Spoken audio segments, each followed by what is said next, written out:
नमस्कार दोस्तों, मेरा नाम है आशुतोष मांडके और आप देखना शुरू कर चुके हैं डायनामिक इम्पल्शन।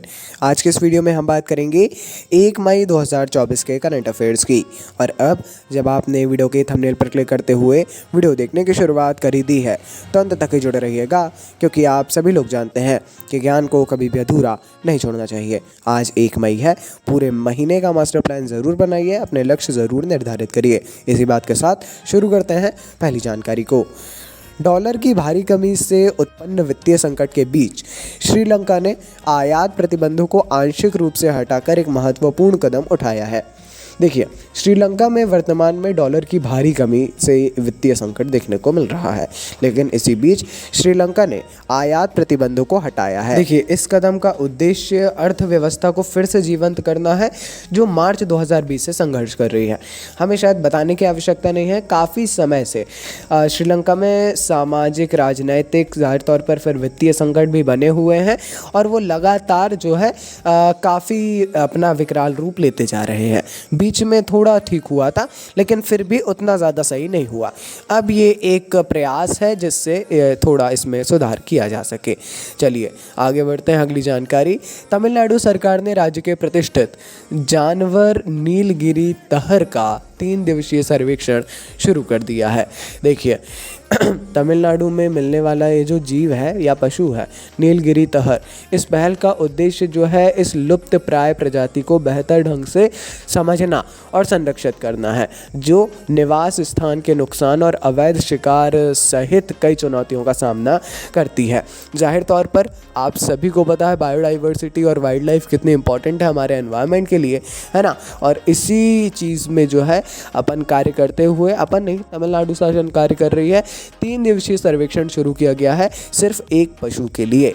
काफ़ी अच्छी बात है, यह लुप्त प्राय प्रजाति है, ये भी ध्यान रखिए, ज़रूर इसके बारे में पढ़िएगा, बहुत इंपॉर्टेंट है।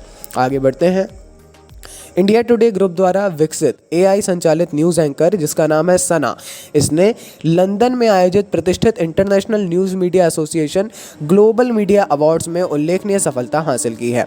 हमने यहाँ आपको जानकारी दी थी कि इंडिया टुडे ने जो है एक एआई संचालित न्यूज़ एंकर को विकसित किया है जिसका नाम है सना, है ना।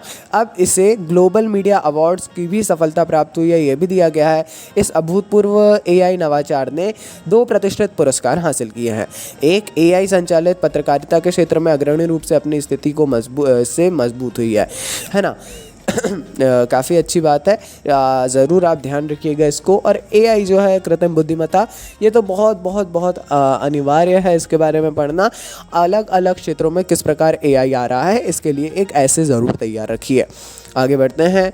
प्रसिद्ध पर्यावरण कार्यकर्ता और छत्तीसगढ़ बचाओ आंदोलन के संयोजक आलोक शुक्ला को प्रतिष्ठित 2024 गोल्ड मैन पर्यावरण पुरस्कार से सम्मानित किया गया है। इसके लिए इनका चयन किया गया है। नाम क्या है इनका, तो नाम आपको ध्यान रखना है आलोक शुक्ला, ठीक है।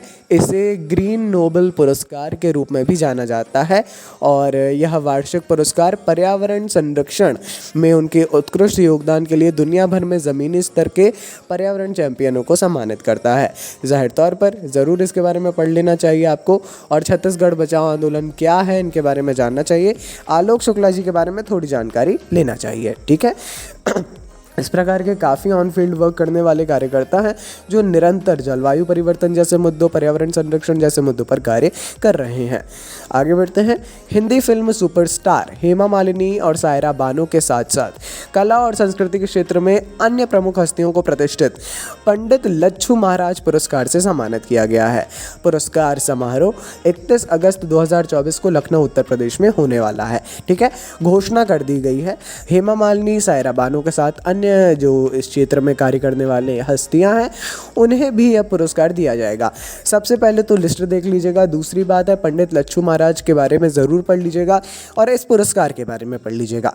इसी प्रकार करंट अफेयर्स की तैयारी की जाना चाहिए और आमतौर पर की जाती है कि आपको जो भी टॉपिक है सिर्फ वो नहीं पढ़ना है, आपको उसमें थोड़ा सा डीप में जाना पड़ेगा और उन टॉपिक्स के बारे में भी पढ़ना पड़ेगा, ठीक है। इस प्रकार ही तैयारी की जाना चाहिए। आगे बढ़ते हैं। कामरूप चुनाव जिले के व्यवस्थित मतदाता शिक्षा और चुनावी भागीदारी सेल और भारतीय प्रौद्योगिकी संस्थान गुवाहाटी के बीच एक सहयोगात्मक प्रयास में एक अभूतपूर्व 3D एनिमेटेड या 3D मुद्रित डमी मतपत्र इकाई का अनावरण किया गया है। ठीक है, कामरूप जिले के जो व्यवस्थित मतदाता शिक्षा और चुनावी भागीदारी सेल है और IIT गुवाहाटी है, इनके बीच जो है एक पार्टनरशिप आप कह सकते हैं हुई है ना। इस पहल का उद्देश्य मतदाता प्रक्रिया का व्यवहारिक अनुभव प्रदान करके विशेष रूप से नए मतदाताओं और वरिष्ठ नागरिकों के बीच मतदाता जागरूकता और भागीदारी को बढ़ाना है और लोगों को जागरूक करना है मतदान के प्रति। ठीक है, ये डमी मतपत्र इकाई होने वाली है जिससे लोगों को आसानी से बताया जा सके कि आपको वोट देना किस प्रकार है और क्यों देना है, और उनमें एक कहीं ना कहीं पे इंटरेस्ट जगाया जा सके जिससे ज़्यादा से ज़्यादा वोट आए और जो लोकतंत्र है उसे और भी ज़्यादा मजबूत किया जा सके। आपके एरिया में अगर फेज़ 1, फेज़ 2, फेज़ 3 मेरे ख्याल से तो 2 ही हुए हैं अभी तक, है ना। अगर आपने अभी तक अपना वोट नहीं दिया है तो ज़रूर दे दीजिए, है ना। और अगर आने वाले समय में अगर होता है तो अवश्य दीजिए। अगर हो चुका है तो मेरे ख्याल से आपने वोट दिया होगा और किसी ईमानदार सांसद को चुनने के लिए ही आपने अपने मत का प्रयोग किया होगा। चलिए जी, ये आज के इस वीडियो की अंतिम जानकारी। मिलते हैं अगले वीडियो में ऐसी ढेर सारी जानकारियों के साथ। नमस्कार, डायनामिक इम्पल्शन।